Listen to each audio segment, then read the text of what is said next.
Hey there, how y'all doing? I just wanted to do a quick little video. As you saw on my title, I sold my M&P Shield 40 and got a, well, I didn't get out of the M&P Shield line. I got the M&P Shield 9.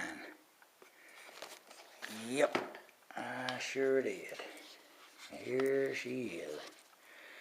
I loved my little 40, but that thing was so snappy the more I got it broke in. And I have arthritis in my hands, and after I was busting off about 25, 30 rounds, it started hurting my hand. And the 40 being a small gun, it just didn't absorb that recoil on the 40 like I thought it was going to. Now my Glock 23 40 caliber, it doesn't hurt my hand. Of course, it's a lot bigger gun, and it absorbs that recoil.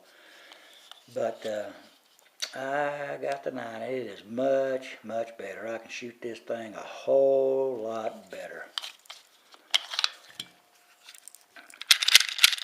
She's empty. And from what I was told at the gun store, they talked to the Smith & Wesson rep, and let me back up a minute and show you what it is. I got this thing on January the 10th, and this thing was test fired right there at Smith & Wesson on December the 11th. I bought it on January the 10th. It was like one day shy of a month getting from Springfield, Massachusetts down here to the gun shop. But they told them that this was one of the newer models. They were going to put a different trigger on some of the newer models they had, and they told me this had one on it. It is a, I tell you what, it's a whole lot smoother and easier than it was on the 40. And also, I got my M&P Shield 40. I bought it a year ago, and it didn't have this little mark on it right here, but this shield right here, see right here by the serial number, it's got some kind of little design on it, some kind of digital marking or something, but my Shield 40 did not have it on there. And one of the deputies that I worked with, he bought a Shield 9 a year ago the same time I bought the Shield 40, and his didn't have that on there either. And I don't know, I didn't even think to ask him what significance that had on there. I didn't even really notice it until I got home with it. But it's got a little bit smoother trigger pull than the 40 did from a year ago. I don't know why. And it's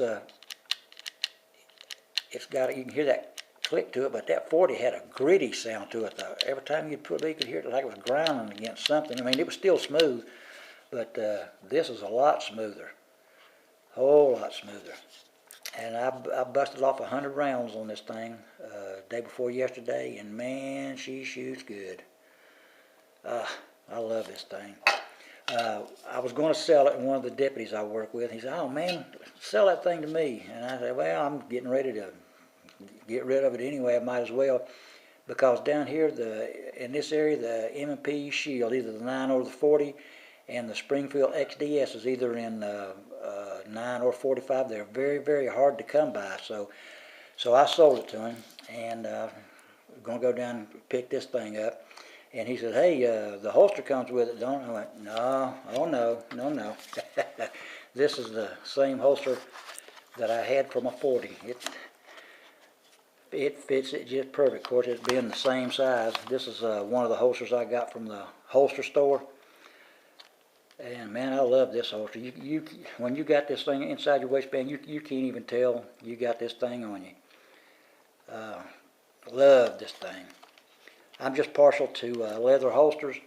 I like I got 2 or 3 Kydaks. I haven't tried the hybrid yet, but I'm old school. I'm partial to the leather holsters. And another thing that I noticed about this is on that 40 caliber, I had to have the Upalula magazine loader to get those last 2 or 3 rounds in, because the springs on those things, I mean, buddy, you talk about tight.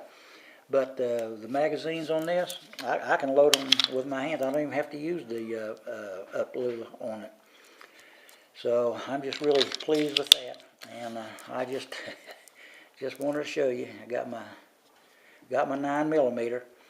Hell, when I bust off about 250, 300 rounds, maybe I'll come back and tell you how she did. But that first 100 rounds that I fired, I did not have a single hiccup. No failure to fire, failure to eject, anything. Failure to extract. It ran all 100 rounds perfect. I ran hollow points and full metal jackets through them. It did fine. But that's my video, and I appreciate you guys watching. Thank you much, and see you later.